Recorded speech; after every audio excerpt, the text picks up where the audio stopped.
The Fokov River, a vein of silver against the bruised sky, had always been the lifeblood of Krasnodar. But in the autumn of 1888, it was a shroud.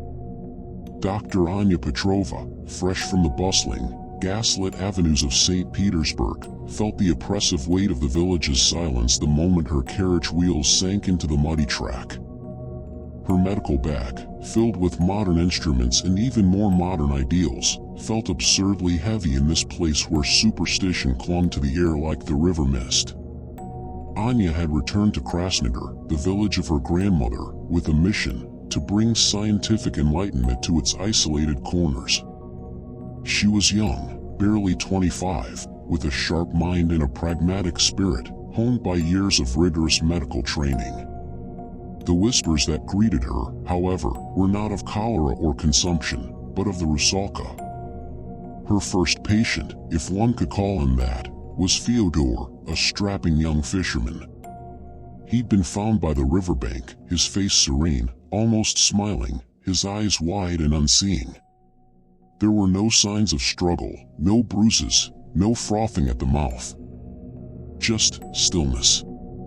The Rusalka took him, whispered an old woman, clutching a wooden cross. The drowned maiden claims her due. Anya dismissed it with a polite but firm shake of her head. He likely slipped, hit his head, and drowned. The river is treacherous. She spoke of currents, of hypothermia, of the fragility of the human heart. The villagers nodded, but their eyes held a knowing fear she couldn't penetrate. Days later, another man, Ivan's cousin, met the same fate. Then a third. Always by the same stretch of river, always with that unsettlingly peaceful expression.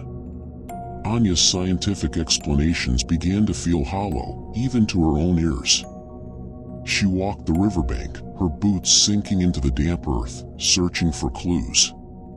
She found none, save for a faint, almost ethereal scent of water lilies that seemed to cling to the air near the bodies, even in late autumn. Grigory Volkov, the village elder, a man whose face was a roadmap of wrinkles and ancient sorrows, watched her from the doorway of his izba. One evening, he finally beckoned her in. His voice, raspy like dry leaves, filled the small, smoke-scented room. "The water remembers, little doctor," he rasped, his eyes fixed on the flickering candle. "Long ago, a maiden, wronged and betrayed, was cast into these very waters. Her tears turned the river bitter, her rage poisoned its depths.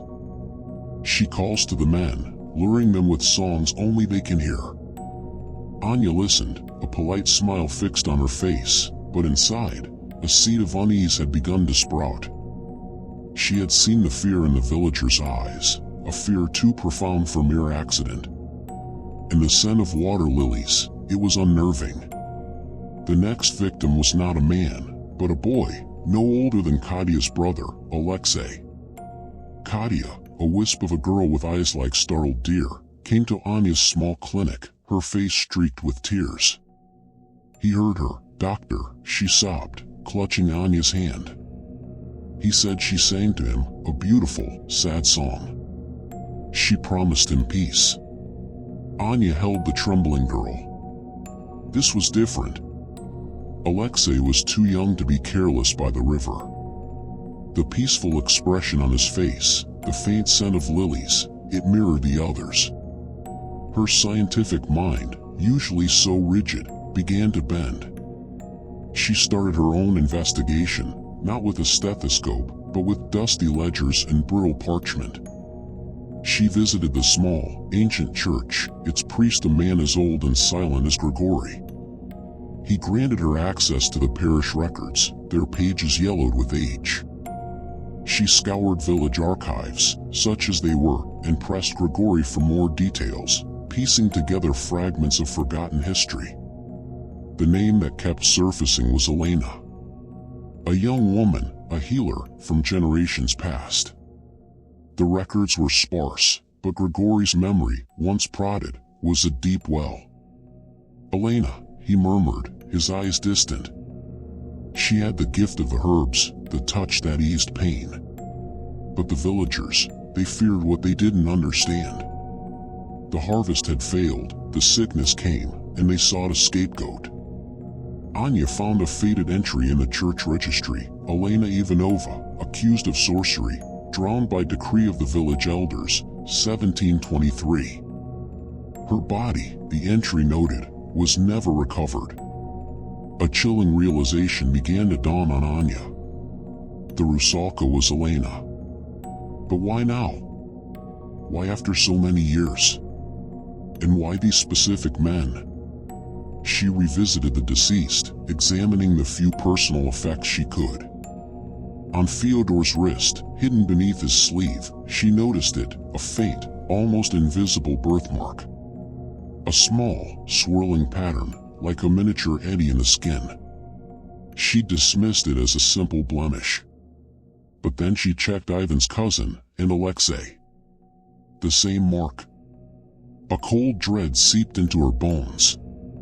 She remembered a similar mark on her own inner forearm, a mark she'd always considered a trivial birth defect, inherited from her grandmother.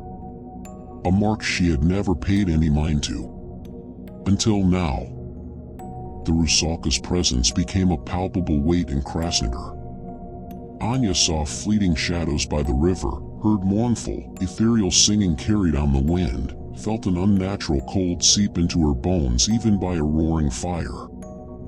Her dreams were haunted by a beautiful woman with seaweed in her hair, her eyes filled with an ancient sorrow. Then, the Rusalka began to target Katia. The girl, still grieving Alexei, started sleepwalking towards the river, murmuring Elena's name. Anya found the same swirling mark on Katia's neck, barely visible. The mark was a shared lineage, a genetic thread connecting these victims. But to what? Anya confronted Grigori again, her voice urgent. The mark, Grigori. What does it mean? Why do I have it? Why does Katia? The old man sighed, a sound heavy with centuries of unspoken grief. The mark, little doctor, is the mark of the Volkovs. My family. And yours, too, Anya. Your grandmother was a Volkov. We were the ones who condemned Elena. Not all of us, but our ancestors, the village elders, led by my great-great-grandfather, Stepan Volkov. Anya reeled. Her own family, the very lineage she carried, was responsible for this ancient injustice. Elena wasn't just a victim, she was a healer, and she had been pregnant. The Volkovs, fearing her power, fearing the unknown, had drowned an innocent woman and her unborn child. The Rusalka wasn't just seeking revenge, she was seeking recognition. She couldn't rest until the truth of her innocence and the villagers' sin was publicly acknowledged by a descendant of the perpetrators. The full moon, a luminous pearl in the velvet sky, hung heavy over the Volkov. Katia, drawn by an irresistible pull, walked towards the river. Anya, her heart pounding, raced after her, armed not with a medical kit, but with the terrifying weight of truth. The air by the river was thick with an icy chill and the overwhelming scent of water lilies. Katia stood at the very edge, her eyes glazed, her arms outstretched towards the shimmering surface. A figure, indistinct and shimmering, seemed to rise from the water, its form coalescing into that of a beautiful, sorrowful woman. Elena. Anya didn't fight. She didn't scream. Instead, she knelt by the bank, her voice trembling but clear. Elena, she cried, her voice echoing across the water. We remember you. We know the truth. You were innocent. You were wronged. We, the descendants of those who condemned you, acknowledge our ancestors' sin. Rest, Elena. Rest. She dipped her hand into the cold water, then touched her own forehead, a gesture of solemn apology and remembrance. It was a desperate act, a leap of faith from science into the abyss of the supernatural. The shimmering figure paused. Its mournful song seemed to soften, to become a sigh. The scent of lilies intensified, then slowly began to fade. The figure dissolved back into the river, leaving only ripples on the surface. Katia swayed, then collapsed into Anya's arms, her eyes blinking, confused. The next morning, the sun rose, warm and golden, over Krasnodar. There were no new drownings. The oppressive silence that had gripped the village began to lift, replaced by the mundane sounds of life. The Rusalka's presence had receded, leaving behind only the lingering scent of damp earth and an unsettling quiet by the river. Anya Petrova, the pragmatic doctor, was forever changed. The scientific world she knew suddenly felt too small to contain the vastness of human history, guilt, and the enduring power of forgotten tragedies. She decided to stay in Krasnodar, not just as its doctor, but as a reluctant guardian of its true history. By the stretch of river where Elena had been lost, Anya, with Grigory's help, erected a simple stone marker. It bore no name, only a single, carved water lily. A quiet memorial, a silent acknowledgement of a truth that had finally surfaced. The river still flowed, its currents strong and relentless. But its whispers, once filled with rage, now carried a note of profound sorrow, a lament for a life unjustly taken, a peace hard won. The curse was lifted, but the scar remained, a reminder that some wounds, etched into the very fabric of a place, could only be healed by truth, remembrance, and the courage to face the darkness of the past. More stories are waiting, in the dark. If you want to hear them, you know what to do. Click subscribe before one of them comes looking for you.